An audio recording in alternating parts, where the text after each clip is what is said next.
Hola, hola, queridos amigos, hermanos, bienvenidos al estudio de la lección de la escuela sabática de esta semana. La lección durante todo este trimestre está analizando el gran tema, el profundo tema, el amor de Dios y su justicia.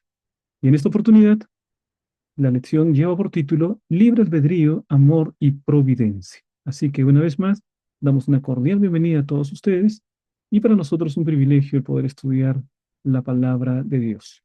Vamos entonces, en primer lugar, a compartir nuestra invitación de siempre, ¿no? Primero a suscribirse a este canal para que puedan estudiar con nosotros la palabra de Dios y también para poder dar un like. De esa manera pueden también hacer que nuestro estudio se difunda con muchas más personas, ¿no? Eh, y bueno, vamos a empezar nuestro estudio dando un cordial saludo a todas las personas que están con nosotros, siempre eh, enviando saludos de diferentes lugares. Aquí tengo, eh, justamente me gustaría directamente poder leer aquí los nombres de aquellos que nos han enviado sus saludos en esta última semana, ¿no? Está, por ejemplo, Karina García, que está dando un agradecimiento muy bonito al Señor por darle una nueva oportunidad. Ella dice, tuvo cáncer y está libre gracias a la misericordia del Señor. Qué lindo. Amén. También a Melita, que dice, gracias Señor por crearme con libertad. Amén, hermana Melita. Elijo seguir tus caminos y tu perfecta enseñanza para mi salvación. Un saludo, mi querida hermana Melita. Ada Sosa dice, muchas gracias, Pastor Rubén, por la excelente explicación de la lección. Saludos desde Arequipa. Un saludo para mis queridos hermanos de Arequipa. Después Irma Troncoso, ella escribe desde Argentina. Dice, los saludo, Pastor de Santa Fe. Le pido por favor me ayude a orar por mis hijos. Gracias, que Dios los siga bendiciendo. Un saludo cordial, hermana Irma, desde Santa Fe, Argentina. Un gran abrazo. Doris Castillo, un saludo a mi querida hermana Doris. Dios la bendiga también. Manuel Isauro, hermano Manuel, desde Juliaca, San Román. Así, hermano Manuel, un gran abrazo. Y bueno, lo esperamos siempre aquí en nuestro canal. Daniel Bullón dice aquí, agradece por el repaso de la lección. Un gran abrazo, apreciado Daniel. Anita Moreno, hermana Anita, Dios la bendiga y gracias por sus palabras. Isabel, ella dice, gracias Señor por haberme creado con libertad, te amaré por siempre. Qué lindas palabras, hermana Isabel. Rosana Suárez está también saludándonos, hermana Rosana, Dios la bendiga. Ricardo aparece aquí, saludos pastor desde Cusco. Fabián Barreiro, también un saludo especial. Cristina González, Ruth Ruiz, Anita Moreno, Sandrita Lozano. Muy bien, Fidel Macuri, Sofía Araujo, Martina Severino, Felipa, Elvira Ramírez, Irma también que nos escribe desde Argentina. Queridos hermanos, un gran abrazo. Vamos entonces a empezar con una oración, eh, el estudio de la lección, pero antes me gustaría invitarlos para participar de las preguntas claves de la lección de la escuela sabática y creo que será una excelente manera de poder consolidar nuestro aprendizaje. Vamos a orar. Querido Padre que estás en el cielo, santificado sea tu nombre. Te damos gracias, Señor, por tus bendiciones, por tu cuidado y pedimos tu dirección en el estudio de tu palabra. Pedimos en el nombre de Jesús. Amén. Muy bien, mis queridos hermanos, vamos entonces directamente al estudio de la palabra de Dios. Estamos hablando acerca de un tema muy importante que tiene que ver con el libre albedrío y me gustaría que podamos reflexionar, ¿no? Tuvimos nosotros un incidente de familia que siempre me ha hecho reflexionar. Estábamos viviendo en la ciudad de Nanuque, en el estado de Minas Gerais, en el Brasil. Allí nosotros pasamos tiempos maravillosos y nuestros hijos estaban pequeños, ¿no? Y había varias iglesias que yo atendía. Una de esas iglesias, desde Nanuque hasta Carlos Chagas, esta iglesia era la de Carlos Chagas, quedaba más o menos a 50 kilómetros de Nanuque. Así que cada semana, los días jueves, iba para poder atender la iglesia de Carlos Chagas y llevaba a mi familia a veces, y ellos nos acompañaban, iba con mis hijos. Entonces salimos de casa, Entramos en el auto, hicimos nuestra oración acostumbrada, una oración corta, quizá unos 30 minutos, unos 30 segundos, ¿no? Un minuto como máximo.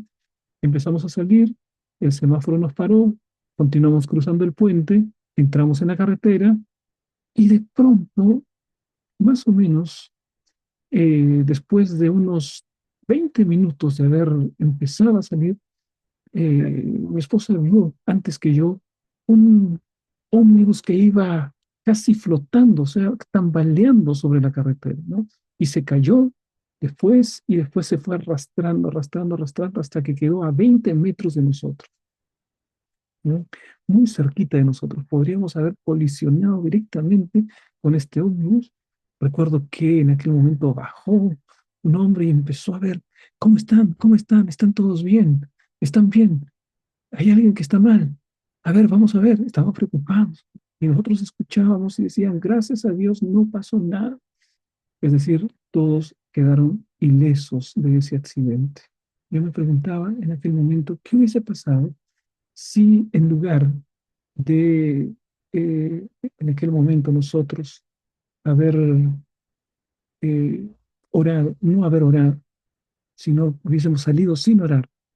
Ese minutito posiblemente, como habíamos quedado a unos cuantos metros, posiblemente habríamos colisionado, ¿no? Hay pequeños eventos que tienen significado realmente grande. Y sobre eso me gustaría hablar, mis queridos hermanos. Vamos a imaginar la historia de un joven. El nombre de este joven lo vamos a llamar Daniel. Daniel sale de su casa, Daniel está apurado porque debe asistir a una conferencia en la universidad, baja las escaleras, desciende, su hermano lo llama y le pide que le compre un libro. Entonces cruza la pista y decide tomar un camino diferente para pasar por la librería. Entra en la librería, mientras busca el libro, choca accidentalmente con Ana, una joven que también usa un texto para su tesis. Hay una conversación espontánea, se ayudan mutuamente a encontrar los libros y terminan hablando de sus estudios. Luego intercambian contactos, siguen comunicación, empiezan a salir, se enamoran, se casan, tienen 3 hijos y envejecen juntos. Qué cosa interesante, ¿no? Pero ¿qué hubiese pasado si hay un pequeño cambio en la historia? Vamos a suponer que Daniel sale de su casa, sigue su rutina habitual, baja las escaleras, nadie lo llama, así que no tiene razón para ir a la librería. Cruza la pista, va directo a la universidad sin pasar por la librería, nunca conoce a Ana, en su camino ve a muchas personas, pero no tiene ninguna razón para detenerse, su vida sigue otro rumbo, conoce a otras personas, pero nunca se casa con Ana ni tiene a sus hijos. ¿Qué fue lo que hizo la diferencia entre estas dos realidades alternativas, ¿no? En la primera, el hermano le llama por teléfono y le dice, por favor, pasa por la librería y tráeme un libro. Y en la otra realidad alternativa, no hay la llamada telefónica y por lo tanto no llega a conocer a Ana y no llega a casarse con ella y por lo tanto es una vida completamente diferente, ¿no? Una llamada telefónica cambió el rumbo de su vida por completo. Vamos a ver otro escenario. Daniel sale de su casa, decide salir unos minutos antes, baja las escaleras, todo ocurre sin retrasos, cruza la pista, el semáforo cambia justo cuando llega, así no se detiene. Entra a la librería, porque el semáforo lo hizo parar, pero Ana no está. Al haber salido más temprano, él llega antes que Ana entre. Nunca se encuentran. Sus vidas siguen caminos separados sin saber que estuvieron tan cerca de conocerse. En esta realidad, el hecho de que el semáforo cambie justo cuando llega y además también él pasa adelante sin que se tenga que detener y había salido más temprano, así que nunca se conoció con Ana y no se casó con ella y no tuvo 3 hijos y no envejeció con ella, solo por el hecho de levantarse más temprano. No digo que levantarse más temprano sea malo, no es muy bueno, ¿no? Pero en este caso, ese, ese levantarse más temprano impidió que se conozca con aquella mujer que sería su esposa. Vamos a ver otra realidad alternativa. Después de clases, Daniel va al comedor universitario a almorzar. ¿No? Ya pasó lo de la mañana. Ana también está allí. Ella nunca había almorzado en ese lugar, pero hoy decidió hacerlo porque su cafetería favorita estaba cerrada. Así que el destino los acerca. No hay mesas libres y Daniel, sin darse cuenta, se sienta en la misma mesa donde Ana está. Daniel sin querer derrama un poco de agua sobre los apuntes de Ana, se disculpa y la ayuda a limpiar. Empiezan a hablar, Daniel y Ana, se dan cuenta de que estudian carreras relacionadas y tienen amigos en común, intercambian contactos, siguen conversando. Pronto se dan cuenta que disfrutan ambos mucho de la compañía y el resto es historia. Se enamoran, se casan, tienen 3 hijos y envejecen juntos. Miren ustedes, esta sería otra realidad. Es decir, no encontró a Ana en la librería y sin embargo la encontró en el comedor. Y entonces uno podría decir, es que estaban destinados a conocerse, es que ellos debían casarse, así que su historia, de una u otra manera, el destino los haría encontrarse para poder enamorarse y casarse. ¿Existe el destino o somos realmente libres? ¿Es que una persona nace predeterminada para poder casarse definidamente con otra persona? Y cualquier otra cosa que impida que lleguen a conocerse hace que en realidad simplemente posponga el momento de conocerse, porque tarde o temprano, porque el destino lo dice así, tendrán que conocerse. Esta es una vieja discusión, mis queridos hermanos. ¿Es la libertad o el libre albedrío? ¿Será que el hombre es libre realmente y entonces puede que se haya casado con Ana, Daniel, pero también puede haber sido por las decisiones libres que hizo y por acontecimientos fortuitos, puede finalmente casarse con otra persona, porque no estaba destinado específicamente a casarse con aquella persona, con Ana. ¿Sí? Pero la otra historia es, ¿no?, que finalmente se llegan a conocer y necesariamente tenían que casarse. Bueno, ¿existe el libre albedrío o existe el destino? Si existe el libre albedrío, no existe el destino. Es decir, no somos libres, ¿no? Entonces, o estamos destinados para hacer ciertas cosas, cierta profesión, casarnos con cierta persona, venimos diseñados para eso. Bueno, la lección de escuela sabática, mis hermanos, nos habla precisamente acerca de este tema del libre albedrío. ¿Somos libres realmente o simplemente venimos a cumplir un papel que ya está predeterminado? ¿Mm? Y ahí nosotros podemos pensar acerca de la soberanía de Dios. ¿Cómo es que Dios gobierna el universo? ¿Será que todas las cosas que suceden en el universo Dios ya las ha programado de antemano? ¿O será que el hombre en ejercicio de su libertad influye para que con sus decisiones hayan diferentes alternativas y no solamente un único destino para cada ser humano? Bueno, de esto nos habla la lección de la escuela sabática, mis hermanos. Me gustaría que podamos nosotros ver el texto que dice lo siguiente. Juan 16:33. Estas cosas les he hablado para que en mí tengan paz. En el mundo tendrán aflicción, pero confíen, yo he vencido al mundo. Bueno, el Señor nos dice, en el mundo tendréis aflicción. Hay ciertas cosas que no están programadas, que no son de la voluntad de Dios. Por mucho que por nosotros pensemos, bueno, si Dios es soberano, debe controlar hasta el último detalle de mi vida. Debe controlar si es que, por ejemplo, mi cabello, cuántos cabellos van a caer en un día. Dios está controlando todo. Ese es el tipo de soberanía.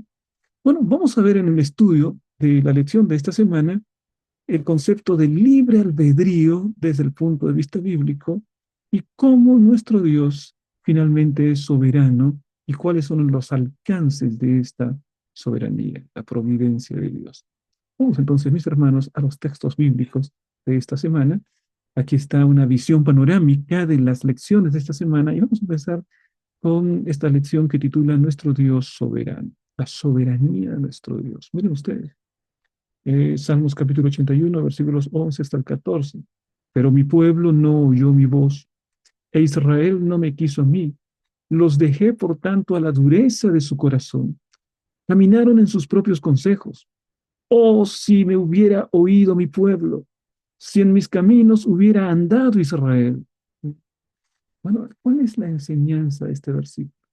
Bueno, que Dios tiene un propósito para su pueblo, pero el pueblo se niega a aceptar el propósito de Dios en su vida. El pueblo sigue su propio camino. Dios es soberano, Dios es creador, Dios sustenta toda la tierra y sin embargo, Dios deja libertad para sus criaturas, porque si el pueblo de Dios hubiese estado programado para obedecer, entonces no habría espacio para la rebeldía, no habría espacio para el pecado, para la caída. Y aquí dice, pero mi pueblo no oyó mi voz, e Israel no me quiso a mí. Es decir, hay ciertas cosas que el Señor, en su soberanía, permite para que el ser humano ejerza su libertad y pueda hacerse cargo de las consecuencias de sus decisiones. El ser humano es libre y nuestras decisiones son decisiones libres. Y esa es la libertad con la que Dios nos ha creado. La semana pasada hablamos acerca de que para poder amar se necesita como requisito ineludible la libertad. No se puede amar cuando no hay libertad.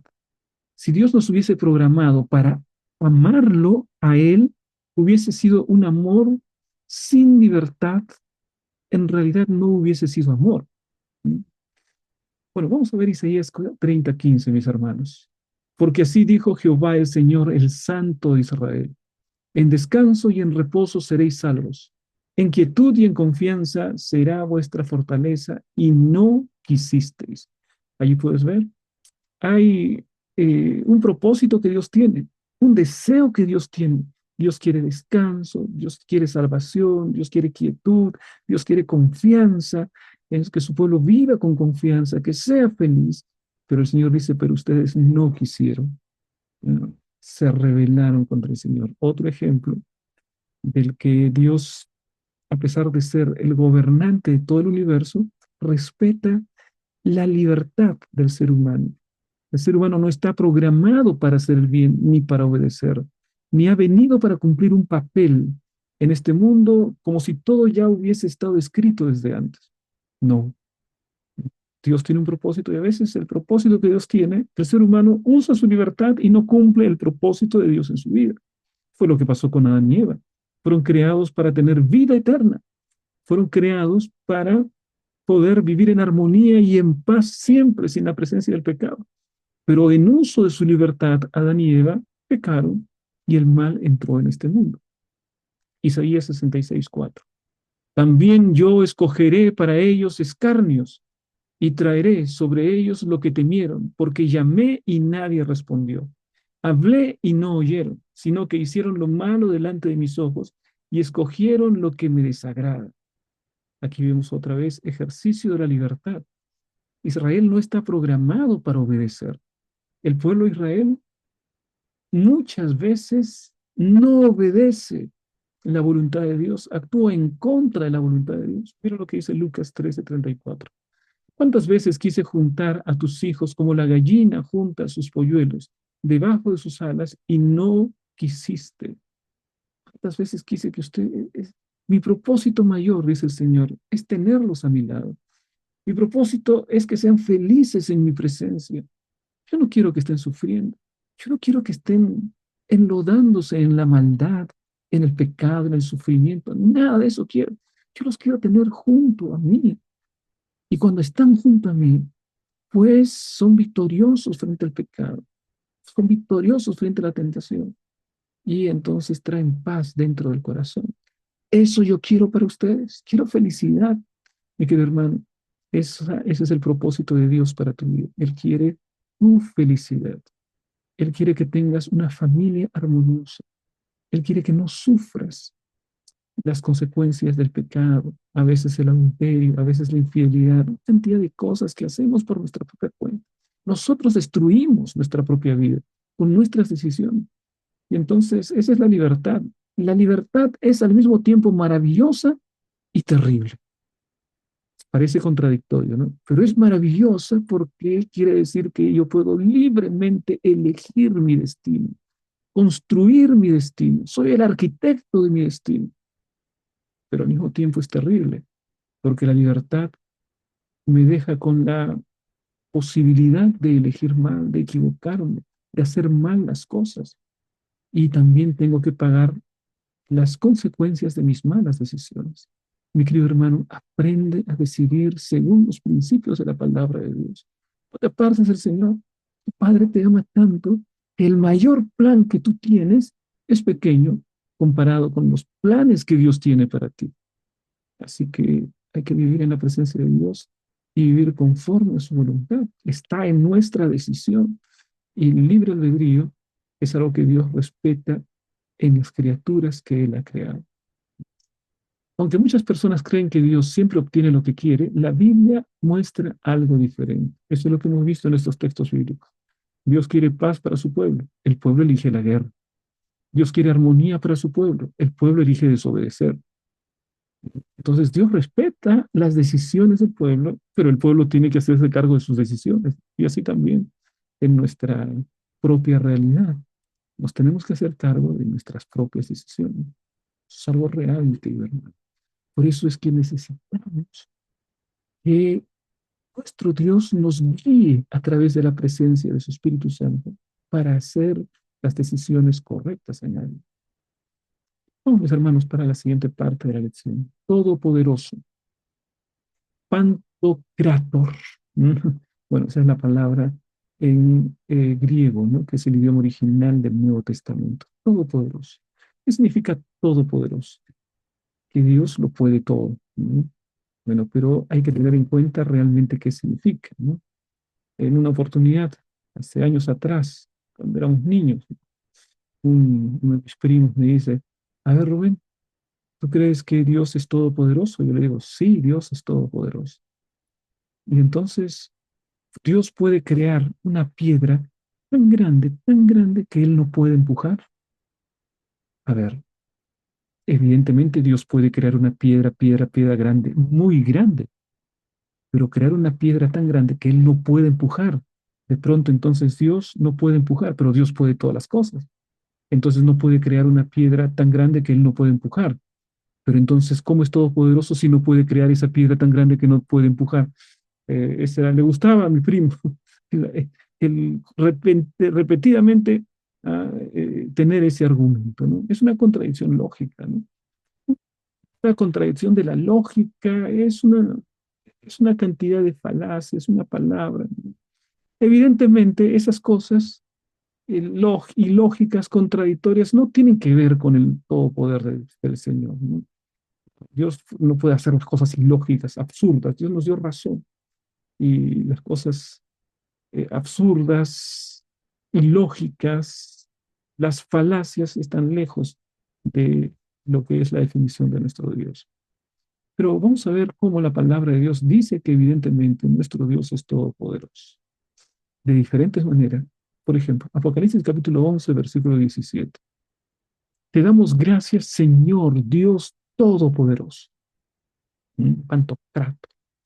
El que eres y que eras y que has de venir porque has tomado tu gran poder y has reinado. Allí hay una explosión de agradecimiento. Te damos gracias, Señor Todopoderoso. Una característica del Señor es que Él es todopoderoso, soberano sobre el universo. Pero ese Dios todopoderoso se limita en el momento de tratar con los seres inteligentes como los ángeles. Y Él los ha creado con libertad. Y allí Él ha colocado una restricción. Se ha autoimpuesto una restricción. No voy a tocar la libertad de los seres creados. Jeremías 32:17. Oh Señor Jehová, he aquí que tú hiciste el cielo y la tierra con tu gran poder y con tu brazo extendido. Ni hay nada que sea difícil para ti. Mientras el hombre lo que es difícil lo vuelve imposible, lo que es fácil lo vuelve difícil. En cambio, para Dios, dice aquí, no hay nada que sea difícil para ti. Así es, mi querido hermano. Si nosotros pensamos, nada que sea difícil para Dios. Por ejemplo, ¿qué es lo que a ti podría parecerte imposible?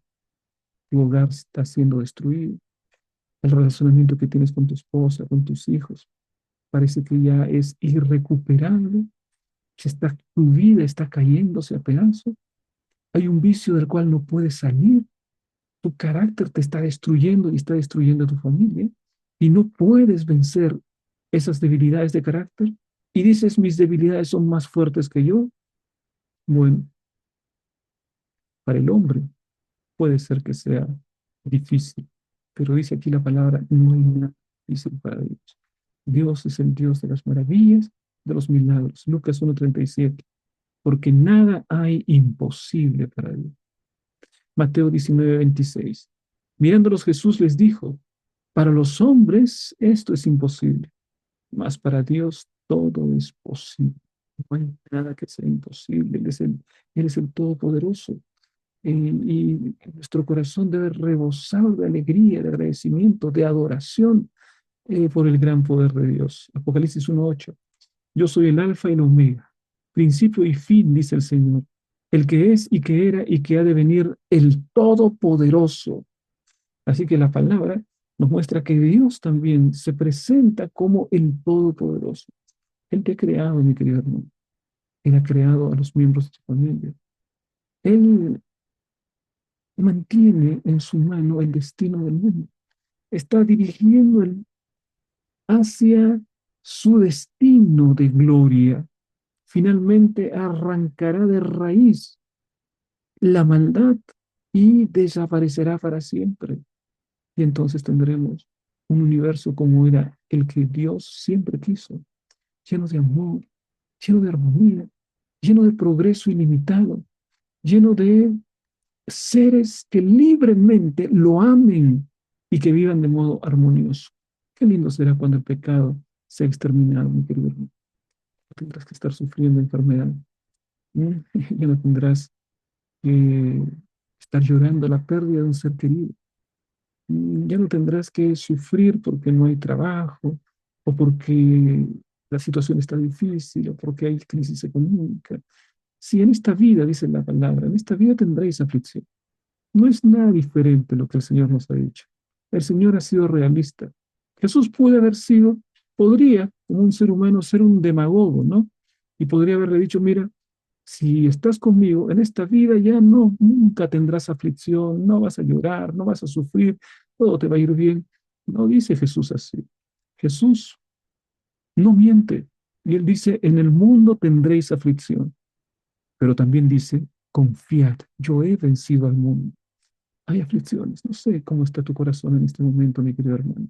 Estás sufriendo, pasando por el momento más difícil, o de repente por algo que querías tanto conseguir, por ejemplo, entrar en la universidad y dar un examen y después labrarte una profesión si eres un joven. Y no fue posible. No sé. Hay tantas situaciones en este mundo que nos traen tristezas, ¿no? A veces los hijos nos traen tristezas. Es posible que esté escuchando este estudio alguien cuyos hijos estén dándole una tristeza muy grande. Dice la palabra, en el mundo tendréis aflicción. Esa es la realidad de nuestro mundo. Así es tristemente por la entrada del pecado, pero también la realidad de Jesucristo se hace presente. Pero confiad, yo he vencido al mundo. No dejes de confiar, mi querido hermano. No dejes de tomarte de la mano del gran Dios Todopoderoso. No dejes, no desistas nunca de Jesús. Aférrate a Él, camina con Él.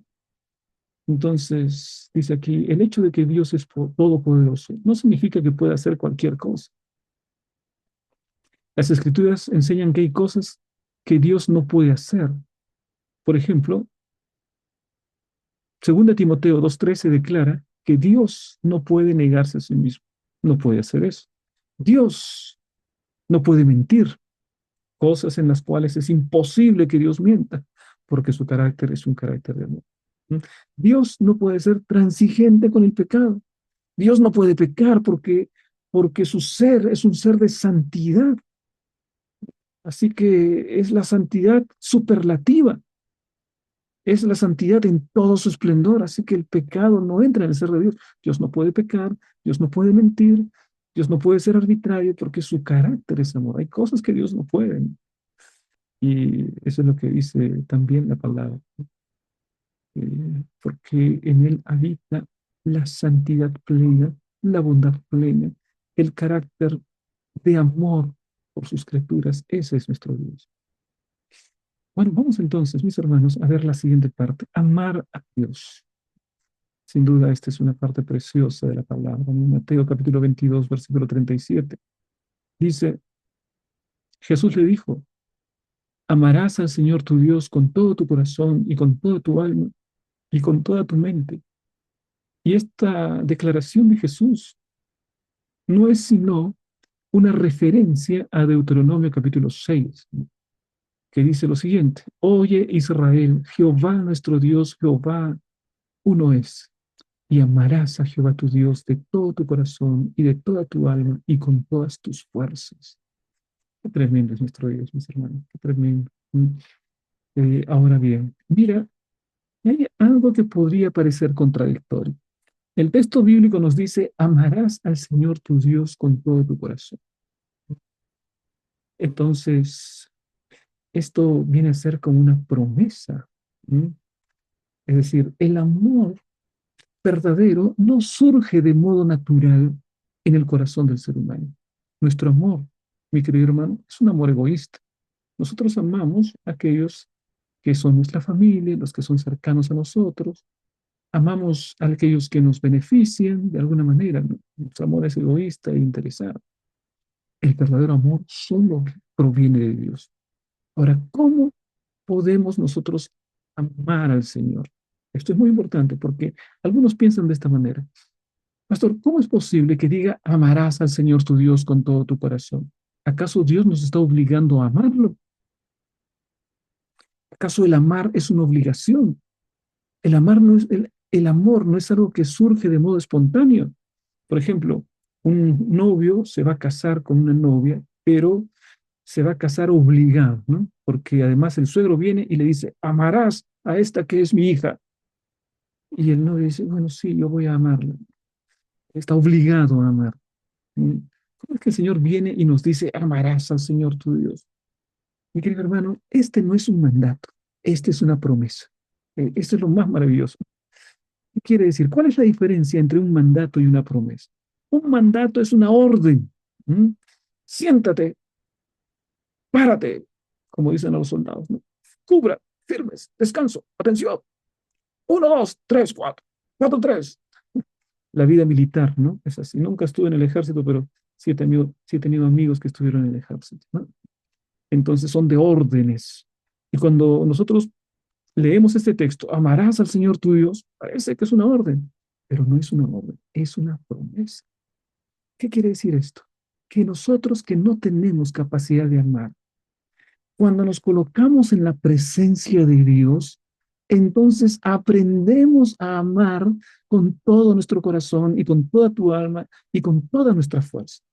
¿Mm? O sea que el verdadero amor empieza a formarse dentro de nosotros, a surgir como una fuente de agua de vida dentro de nosotros, que tenemos un amor egoísta, simplemente. Pero cuando estamos en la presencia de Dios, llegamos nosotros a entrar en comunión con Él. Este corazón egoísta es transformado y en la presencia de Jesús, el pecado es extirpado. Y entonces, en ese momento, yo que no tenía capacidad de amar, puedo amar. Y ahí se cumple esta promesa, amarás al Señor tu Dios. Es decir, de la presencia de Dios es que surge en nosotros el verdadero amor. Es Él el que nos habilita a amar. Así que esta no es una orden, porque no sería una orden decir, amarás, no tienes que amarme. Nadie puede decir, yo no puedo decir a mi esposa, ámame. Ella me ama a pesar de, de todos los defectos que yo pueda tener. Entonces es una, digamos, realmente una gracia, ¿no? También. Ese es digamos, es una incógnita, ¿no? Que nunca puedo responderme. Pero en el caso del amor de Dios, el primer pedido que nos hace el Señor es toca la puerta de nuestro corazón y dice, ven. Y entonces vamos. Y cuando vamos, nuestro corazón es transformado. Y ahora ese corazón de piedra se transforma en un corazón de carne. Y entonces se cumple la promesa. Allí, en la presencia de Dios, aprendes a amar de todo corazón. Y se cumple este mandato. Entre comillas, mandato, porque es una promesa. Y ahí ya puedes amar al Señor tu Dios con todo tu corazón. Por eso que es un callejón sin salida, mi querido hermano, el que tú digas, el primer mandamiento dice, amarás al Señor tu Dios. Bueno, entonces ya voy a hacer, ¿qué es lo que tengo que hacer para amarlo? A ver, bueno, voy a obedecer, voy a dar mis diezmos, voy a asistir a la iglesia, voy a hacer esto, voy a hacer lo otro, voy a hacer entonces así lo voy a amar. No, es todo lo contrario, todo lo contrario. Primero disfrutas de la relación con Cristo. Primero te enamoras del Señor Jesucristo. Vives una intimidad con Él y entonces tu corazón es transformado por su presencia. Y ahora ese corazón ya es capaz de amar. ¿Sí? Y allí se cumple la promesa. Ahora ya vas a poder amar al Señor tu Dios con todo tu corazón, con toda tu mente. Y ahora también vas a poder amar a tu prójimo. No se puede amar lejos de la presencia de Dios. Lejos de la presencia de Dios no hay amor verdadero. Hebreos 6:18. Para que por dos cosas inmutables en las cuales es imposible que Dios mienta, tengamos un fortísimo consuelo, los que hemos acudido para asirnos de la esperanza puesta delante de nosotros. ¿No? Bueno, ahí se habla acerca de otra cosa que es imposible para Dios. Dios no miente. ¿No? Otra declaración en Tito capítulo 1, versículo 2. En la esperanza de la vida eterna, la cual Dios, que no miente, prometió desde antes del principio de los siglos. El Señor prometió la esperanza de la vida eterna. Y el Señor no miente, dice el apóstol Pablo. Así que esa promesa se va a cumplir. No importa si el mundo rechaza y rechaza. No importa si el mundo no crea en su mayor parte en el Dios del cielo. Esta promesa se va a cumplir porque Dios no miente. Eso dice la palabra. Así que aférrate, mi querido hermano, y desde ahora vive como ciudadano en el reino de los cielos. ¿Y cómo vive un ciudadano del reino de los cielos? Primero en intimidad con Cristo, caminando con Jesús, haciendo de Jesús tu amigo de cada día, como Enoc, aquel personaje, aquel patriarca de la Biblia, que caminaba y caminaba y caminaba tan con Dios, que llegó un momento en el que Dios se lo llevó, era la intimidad que tenía con Dios. Dios y su presencia son aquellos que dan la capacidad de amar. Por eso que amarás al Señor tu Dios es algo que no depende de nosotros. Es una promesa de lo que Dios quiere hacer en nosotros. Vamos ahora, mis hermanos, aquí tenemos una lectura interesante. Si Dios se ha comprometido a conceder a las criaturas libre albedrío, los seres humanos poseen la capacidad de ejercer su libertad de forma contraria a los deseos ideales de Dios. O sea, Dios quiere lo mejor. Eso no significa que va a acontecer lo mejor, porque aparte del deseo de Dios está la libertad de sus criaturas. El Señor, en respeto a su libertad, entonces permite que ellos, bueno, terminen enfrentando las consecuencias de sus propios actos, porque no te ha creado como un robot, no te ha creado como alguien que está programado para obedecer, te ha creado libre, libre para amar, libre para orar, libre para caminar con Jesús, si es que tú quieres, libre para colocar a Jesús en tu corazón, si es que tú quieres, libre para abrirle la puerta del corazón cuando Él te llama. Si en este momento, mi hermano, estás sintiendo el llamado del Señor Jesucristo, tú tienes la decisión y además tienes también que enfrentar las consecuencias de tu decisión. Si aceptas a Jesús, es una vida. Y si no lo aceptas, son otras las consecuencias. Porque cuando el Señor destruya finalmente el mal y el pecado, todo aquel que se aferra al mal y el pecado terminará siendo destruido también. Por mucho que Dios lo ame, porque finalmente decidió vivir su vida lejos y en rebeldía de el Dios verdadero, contra el Dios verdadero. Bueno, vamos a ver esta parte muy interesante que habla acerca de la voluntad divina, ideal y correctiva. ¿No? O sea, hay una voluntad ideal, dice la lección de escuela sabática, y hay una voluntad correctiva. Veamos entonces estos dos elementos que resultan interesantes. La voluntad ideal es aquello que Dios tiene el propósito de hacer. Es el gran deseo de Dios para sus criaturas. Un Dios de amor quiere lo mejor. Un Dios de amor quiere la armonía del universo. Un Dios de amor espera una respuesta amorosa de sus criaturas. Un Dios de amor espera un universo en armonía. Eso es lo que hace un Dios de amor. Esa es la voluntad ideal de Dios. Y sin embargo, mis hermanos, hay la voluntad correctiva de Dios. ¿A qué se refiere? El ser humano puede haber tomado malas decisiones. Puede incluso haber llegado hasta el extremo de la maldad, como el caso de aquel hombre que estaba crucificado junto con Cristo y era un ladrón. Había hecho mucho daño a la sociedad. Y sin embargo, en el último momento, él exclamó, pidió salvación y obtuvo salvación. Es así. Y esa es la voluntad correctiva. Es decir, no estamos supeditados una vez que hemos caído o que nos hemos equivocado o que hemos errado, no estamos supeditados únicamente a la maldad, a la destrucción. No, no, el Señor elige un camino alternativo.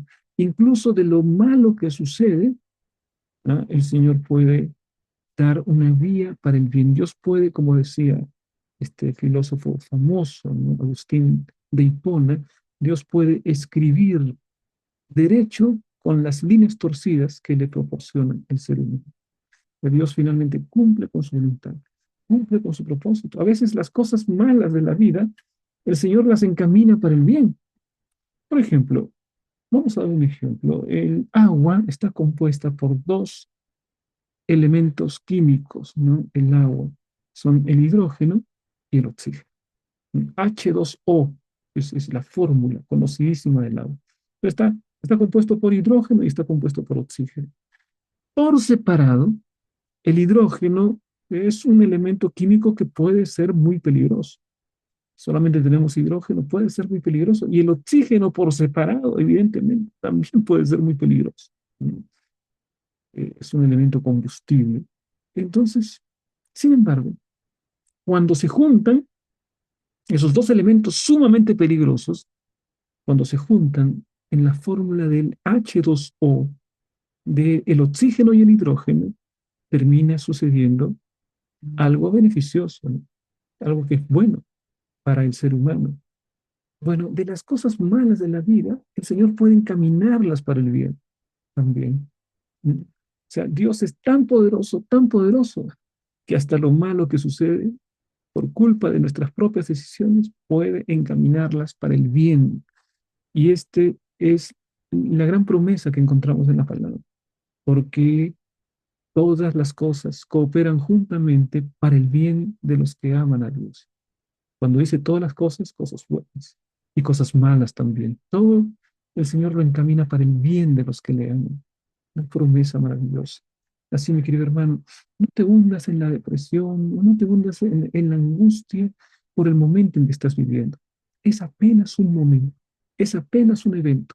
Da un paso para atrás, mira el panorama completo y la Biblia te presenta el panorama completo. Al final de la historia hay un triunfo completo de Jesucristo y serás un vencedor, pero por lo que hace Jesús, porque somos más que vencedores por medio de aquel que nos amó, dice la palabra. Así que si ahora no estás experimentando victoria, aférrate a Jesús y Él te muestra la historia completa y verás que hay un triunfo gigantesco al final de la historia. Romanos 8, 29 y 30. Porque a los que antes conoció, también los predestinó para que fuesen hechos conformes a la imagen de su Hijo, para que Él sea el primogénito entre muchos hermanos. Y a los que predestinó, a estos también llamó. Y a los que llamó, a estos también justificó. Y a los que justificó, a estos también glorificó. Mira, este es un texto tremendo. Mira, mi hermano, solo con este texto creo que podrás reconocer cuál es el propósito de Dios para tu vida. Hay muchas personas que nunca encuentran el propósito que Dios tiene para su vida. Pero ahora el Señor te revela, mi querido hermano, cuál es el propósito que Dios tiene para tu vida. Reconócelo ahora y yo creo que con esta parte allí ya valió todo nuestro estudio, ¿no? Porque saber el propósito de Dios para nuestra vida. ¿Cuál es el propósito de Dios para nuestra vida? Dice allí, para que fuesen hechos conformes a la imagen de su Hijo. Ese es el gran propósito de Dios para tu vida y para mi vida. que puedas ser semejante al Señor Jesucristo, que puedas ser conforme a la imagen del Señor Jesucristo. El Señor tiene ese propósito para tu vida. Y eso es lo que Él desea de todo corazón. Y Él envía a su Hijo para que eso sea posible. Y Jesucristo está presente allí para que tú lo aceptes y para que creas en Él y para que se cumpla ese propósito, que seas conforme a la imagen de Jesucristo. Pero la decisión está en ti, a pesar que el Señor ha hecho todo para que tú puedas reflejar la imagen de Jesucristo, su carácter perfecto. No se logrará si es que no lo aceptas, si rechazas el plan de Dios para tu vida. Tristemente, se puede rechazar el plan de Dios, como por ejemplo los fariseos, dice Lucas 7:37. Mas los fariseos y los intérpretes de la ley desecharon los designios de Dios respecto de sí mismos, no siendo bautizados por Juan. Y el Señor invitando, enviando a su profeta, y ellos repetidamente no aceptando, rechazando la voluntad de Dios. Ser predestinado significa cuál es el propósito original de Dios. Eso no significa que yo estoy determinado a la salvación. Significa que Dios hizo todo para que tú seas salvo, pero la decisión depende de ti. La decisión depende de ti. La decisión está en tus manos. Mira lo que dice aquí, mi querido hermano. Dios ha vencido al mundo. Y aquí está el texto que hemos leído al principio. Estas cosas os he hablado para que en mí tengáis paz. En el mundo tendréis aflicción, pero confiad, yo he vencido al mundo. El Señor Jesucristo nos traza una, una, un cuadro muy realista. El Señor Jesucristo no nos dice de modo demagógico, ¿no? O como un político de aquellos que conocemos tanto, que ofrecen esto, ofrecen lo otro, y aquí, y allá, y a la hora, nada, ¿no? No, el Señor te dice, mira lo que va a suceder. Primero tienes que entender que este mundo es un mundo de pecado. ¿No? Hasta que se extirpe finalmente el pecado, el Señor te dice, en el mundo tendréis aflicción, vas a sufrir. Muchas veces tendrás que enfrentar la enfermedad, la pérdida de un ser querido, ¿no? ¿No? Pero confía. Yo creo que esta palabra es clave, mi querido hermano. En el mundo tendréis aflicción. Lo puedes experimentar. Es una realidad. En el mundo hay aflicción. Hay niños que no tienen padre. Hay niños que no pueden llevarse un alimento a la boca. Hay familias destruidas. Hay madres solteras. Hay familias que están conflictuadas. Hay mucha tristeza. Esa es la realidad del mundo. Y eso Jesús te dijo, es así. Así será. En el mundo tendréis aflicción. Pero confiad. Es decir, no dejes de confiar en la palabra de Dios. No dejes de confiar en las promesas de Jesús. No dejes de confiar porque yo he vencido al mundo. El Señor Jesús se declara como vencedor victorioso. Él es el victorioso. Ha vencido al mundo.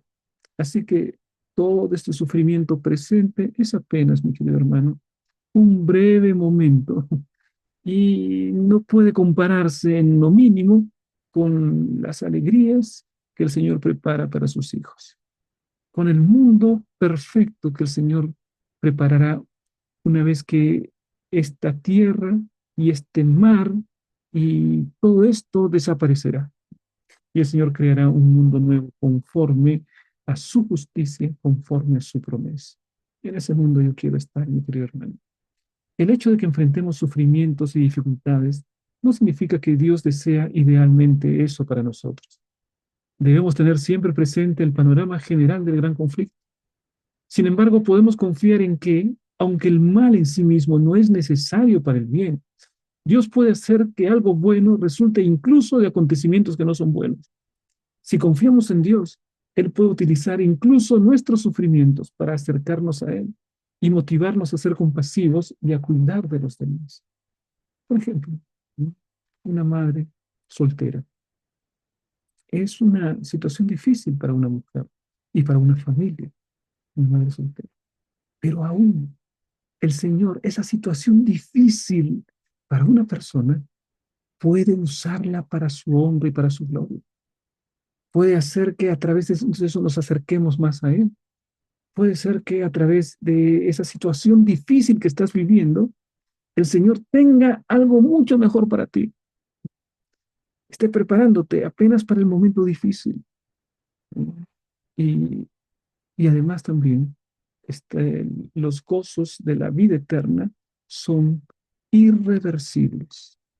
Su promesa es una promesa verdadera y nunca miente. Así que confía, mi querido hermano, confía, confía. El Señor ya tiene una victoria que te va a regalar y será la victoria definitiva y serás victorioso de modo definitivo conforme a su promesa. Dios no controla unilateralmente todo lo que sucede. Este hecho implica una visión bidimensional de la providencia de Dios. Algunas de las cosas que suceden son causadas por Dios, pero otras son el resultado de las decisiones libres de sus criaturas. Bueno, ¿por qué aquí habla acerca de unidimensional y luego habla acerca de bidimensional? ¿Qué nos está tratando de explicar la lección? Bueno, unidimensional, ¿m? Quiere decir la providencia de Dios no depende únicamente de uno, o sea, de Dios, sino que Él no controla unilateralmente. No es solo que Dios hace su voluntad, ¿no? Sino que hay una visión bidimensional, es decir, está la parte de Dios, que es una dimensión, y está la parte del hombre, que es la otra dimensión. Entonces, Dios sí tiene un deseo para el ser humano, pero el ser humano tiene libertad de recibir los planes de Dios y permitir que Dios los haga realidad. Pero Dios respeta la libertad. Dios no va a meter una patada para la puerta de tu corazón y entrar a la fuerza. Eso no es lo que hace el Dios del cielo. El Señor del cielo invita, toca la puerta y ahora mismo está tocando. Y el Señor toca la puerta de tu corazón para que lo aceptes en este momento y puedas echar tu suerte con Cristo. Que eso sea una realidad en tu vida, mi querido hermano. A menudo lamentamos el mal y el sufrimiento existentes en este mundo, pero cuán a menudo reflexionas acerca de la tristeza que Dios mismo siente a causa de ello. ¿Qué diferencia supone para tu comprensión del mal y del sufrimiento reconocer que Dios mismo sufre a causa del mal? Bueno, Dios es un Dios personal. ¿No? Es un Dios que, por ejemplo, entrega a su Hijo amado, que ama. Ese es el Dios de la Biblia. El Dios de la Biblia no es el motor sin sentimiento. El Dios de la Biblia no es pura energía, como piensan científicos a veces o filósofos. ¿No? El Dios de la Biblia es un Dios persona que ama, que siente, que se entristece también. Y por nosotros, quizá el Señor Dios que nunca conoció la tristeza, a causa de la raza humana, experimenta la tristeza, ¿no? Pero Él colocará una solución a este mundo de pecado y terminará para siempre. Ahora, mis queridos hermanos, este mundo de pecado dará paso a una vida eterna con el Señor. Vamos, mis hermanos, a la parte de CREA. Ahí están las preguntas claves. Les invito a que puedan participar de las preguntas claves. Entren por el QR o entren en la descripción de este video para poder participar en las preguntas claves. E invitamos también a los maestros de la lección de escuela sabática para que puedan tener, usar estas preguntas en su escuela sabática. Muy bien. Bueno, aquí está. Estas fueron la semana pasada. Los que participaron, Jared, está Irma, felicitaciones, y Miriam Narváez, ¿no? Los que participaron. Y también los invitamos a participar de nuestro canal con los temas proféticos, los temas misioneros, los temas doctrinales. Y un saludo otra vez para aquellos que nos escribieron en Facebook y YouTube. ¿No? Queridos hermanos, terminamos con una oración y nos despedimos, no sin antes decirles, por favor, escribe un comentario acerca del libre albedrío, el amor y la providencia. Dios te ha creado en libertad. ¿Qué vas a hacer con esa libertad? Entonces, escribe allí lo que tú harás con esta libertad. ¿No? Por ejemplo, decido amarte, Señor, en ejercicio de mi libertad. ¿No? Por ejemplo, decido comunicarme todos los días a través de la oración. Decido relacionarme mejor contigo, Señor. Bueno, algo así puede ser escrito. Vamos a orar. Padre nuestro, gracias, Señor, por el estudio de tu palabra. Pedimos, querido Padre, cada día que tu Espíritu proporcione crecimiento en nuestra vida, que estemos en tu presencia, para que tu promesa se haga realidad, para que podamos amarte con todo el corazón y amar a nuestro prójimo como nosotros mismos. Pedimos estas bendiciones en el nombre de Jesús. Amén. Nos vemos, hermanos, la próxima semana para continuar el estudio de la palabra de Dios. Bendiciones.